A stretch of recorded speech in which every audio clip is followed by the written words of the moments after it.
Okay, if you're paying attention, you realize I had these little lights sitting back here and here on the rear bumper for reverse lights. Because your basic factory bulb here, I've upgraded it to LED, but that is nowhere near enough light to really show you what you're doing when you're backing up. Thing is, I took them off because this rubber gasket was not holding them in. They'd rattle out and they'd come undone. So that was not holding on. It's a nice little light. It's a great one. If I could get one that was actually flanged, I probably would have just done that, but figure why not go more is better. So I've got these little LED light bars. Now if you pay attention to my workshop and you pay attention to my bench when you see me doing things in these videos, if you're like Daniel Pace, he's figured out how to get a preview just by looking at my bench. What's on my bench is probably what's coming up next. And since I did the tire carrier and filled in that spot, a lot of people asked, hey, wait a minute, didn't you spend a lot of time putting those things in?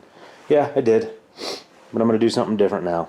So when it comes to brands on Amazon for decent light bars that don't break your bank, McTuning's one of them. It's the first time I've bought their stuff. A lot of guys like them, a lot of guys use them. Look at the quality of how this thing's built. It seems pretty nice. Little 11-inch light bar. What is that? 2, 4, 6, 8, 10 different LEDs with the outer two having a different pattern than the inner two. One of those has got to be spot and one's got to be flood, but you know, extruded aluminum construction. Not sure how I'll end up putting them in. Probably put them in up. I don't know, because I'm looking at how it might actually collect water or not. Maybe down would be better. But a couple inches in depth. The mounting points up forward. That should do, and it came with a couple of... Looks like this bag got broken into, maybe? Because why would you have that and two of those?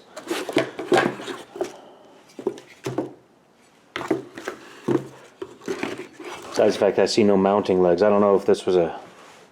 That's the way it's supposed to be? I don't know. There's your answer to that question. I did get robbed. I'm missing all kinds of stuff. The other one had this.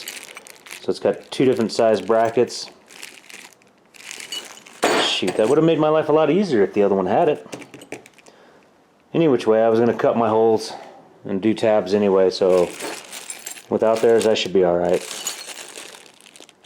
But yeah, definitely missing a lot of hardware in this kit. That box had it all, so I wonder if factory return, something like that. I'm not sure. Either way, I'm going to install them. Now here's a trick if you want to test your stuff before you put them in. Oh wow, look at that. Yeah, that's all banged up there. So I'm going to jack that one up good in factory return or not. But you take yourself your 18-volt battery and you just put your leads on it. See that? I know it works. And that's just off of 18 volts, which means it's not getting full power. But it does leave me wondering, with that all jacked up like that, and it didn't come with a full complement of its accessories and installation parts, let's make sure this bugger actually works. And the answer is yes, it does. So that's a quick little test to make sure your stuff works. I doubt any of those bends and stuff. Someone did something to it. I can straighten that out with pliers, I bet. It's all thin aluminum. Not worried about it. I know it works. I'm going to install it. And actually, with 18 volts versus the 12 volts here, that probably is about as bright as it's going to be. It's a pretty good beam pattern on the wall. Let's get that out of the way. For a little 11-inch light bar, I'd say now I'm going to be able to see where I'm backing up to with two of these on the truck.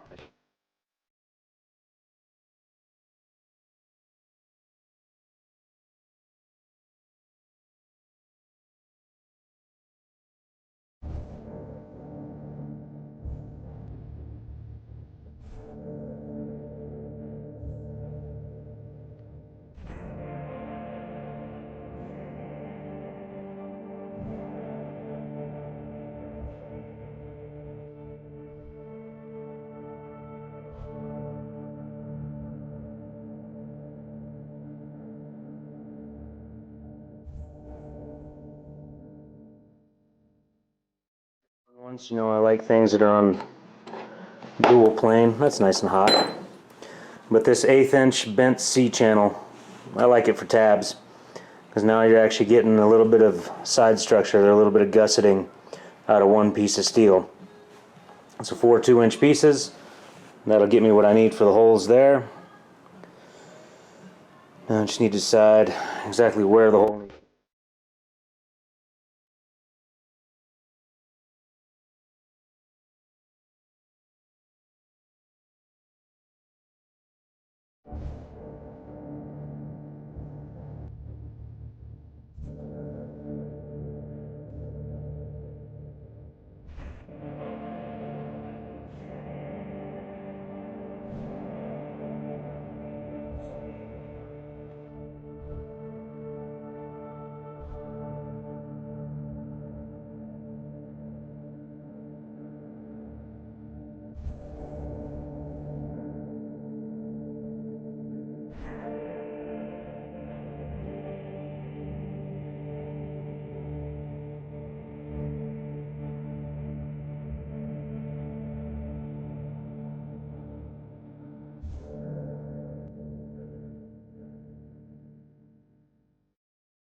Everything I'm supposed to have. I should return it.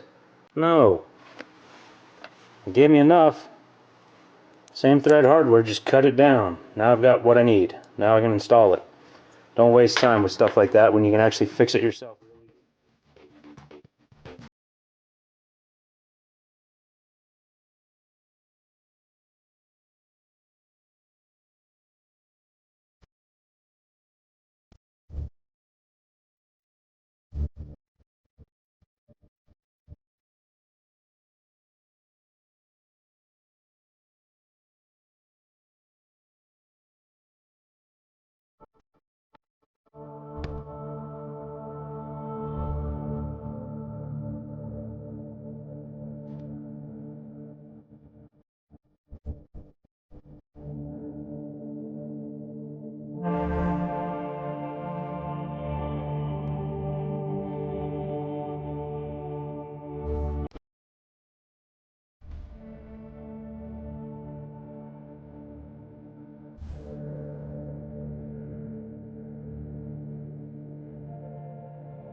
Baby, you gotta stay out of here. I'm being very noisy, very dangerous, okay? Okay, they're not the prettiest holes ever, but they're where I want them. And I just spent hours upon hours with every tool I've got. Ended up breaking out my die grinder in the end to get all the old junk out of the way. And grinding everything down on the backside there so I can get a good flat place to put my tabs. This cut didn't end up as nice as I want. the hindsight 2020 on this one is you figure out your size on what you got, and you tell the people at TrailReady what size opening you need and where you want the tabs at, and let them burn them in for you, or at least let them cut the hole for you with their more professional processes. But otherwise it'll work. I'm gonna get the tabs burnt in. I've got them all shaped and ready to go, so I'll get them.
There it is, they're installed.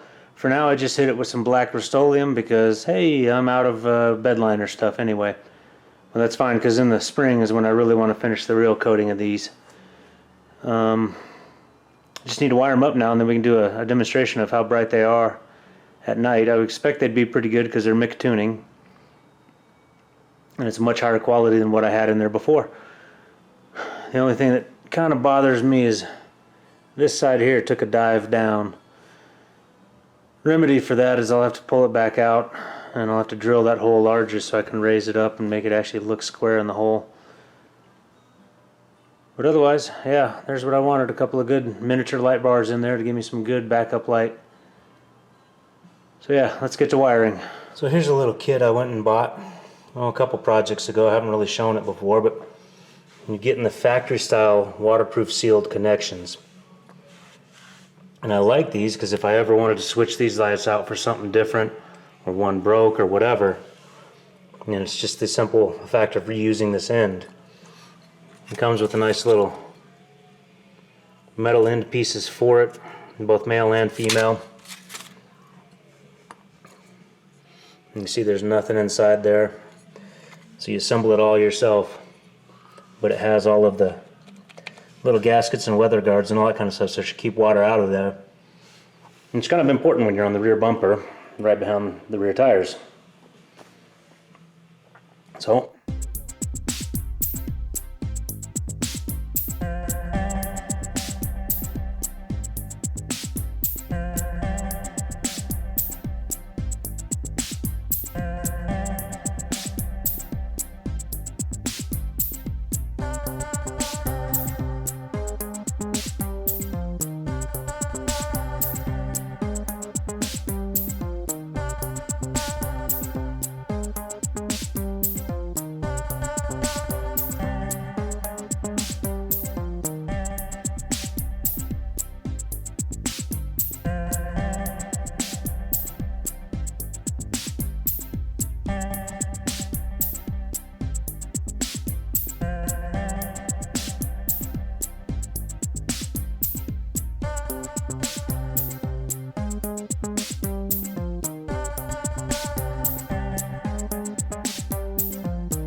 there that knows how to do this better than I have figured out how to do it. Oh, please tell me where the video is. You can see basically you crimp around the jacket and then you crimp around the copper 2-3 times. There's 2 main ones and 2 small ones, but those will end up going in through the back side here and clipping in. There's a tool for removing them too. It comes with the kit, but I'm not worried about that. So I'm going to put male ends in here and that's going to tie into the wire harness. White for grounds because trailering, and red for the power for the wire. That's just the convention I've got back here for my backup lights. These ends I'm going to put on the actual tail right here. And then that's where I'm going to figure out where I want to match what, because it's fun. You know, like any light bar, it's got a red and a black, so remember the white and the red, and then it should be good that way. But I'm going to get them hooked on.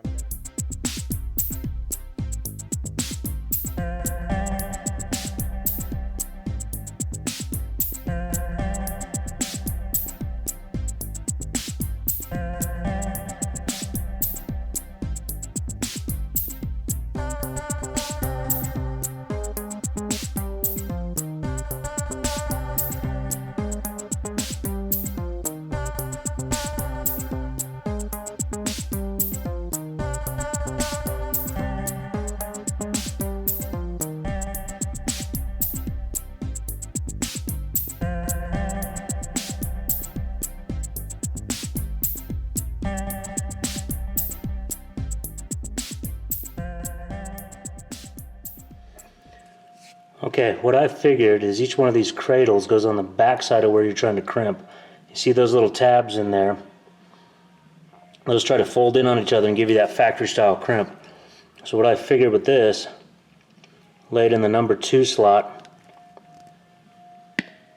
and you hear that click, and you look, and you got that factory crimped in on itself. Now the ones over the jacket, over the insulation, I'm not figuring it out. I don't understand what I'm doing wrong. So again, if anybody knows how to do this better than I do, please speak up, make a video, do something. Show me a link. Otherwise, they are pretty secure and tight on there, crimped on both the jacket and the copper. So from there, I just go in and insert it. Where did I put? Here I put it. Now, this little tool they gave me, this little thing is supposed to help you get them back out. It's supposed to depin it. I can't make it work, so it's kind of worthless to me. Again, my lack of knowledge probably. So pay very close attention on the back side of these things. They are marked B and A. So I've got red and B. So red needs to go in Bravo. Trying to balance the camera on my knee, sorry. So on the back side of this is also B. So I'm going to put in there, and it clicks, and I done screwed up because once again I've forgotten to put the little rubber seals on the back. Should have had it on before I crimped this thing on, but even if you did, forget it. It'll still go over this. May not look pretty, but it does.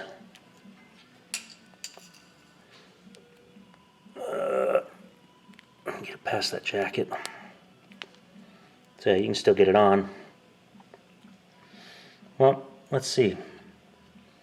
Maybe on the male ends that stupid little thing will work. Okay, so it did work on this one. So it works on the male parts, and you see it slides over and it disengages those pins right there. Those little clips that are in there. So it works on that one. I don't know what you're supposed to do for the other one. For the female type ends. Notice the way I'm putting these little rubber grommets on. That is specific. Because then, again, I want to make sure I have Bravo. That's Bravo for red. Boom, that clips in. White, according to trailering convention, is ground. That goes into alpha. That clips in. And push those little boots in. little grommet dealies. And push them as far as I can.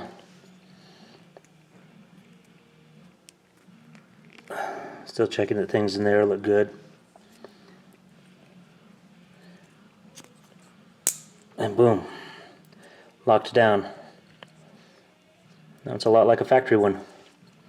And so I just got to fish it on in through there. I want to put some wire loom on it too, but fish it on through the back. And I'm done here. Alright, here we go. They're in, they're lit. Freaking bright. I think they're giving me what I want now. Those Sylvania ones aren't bad either.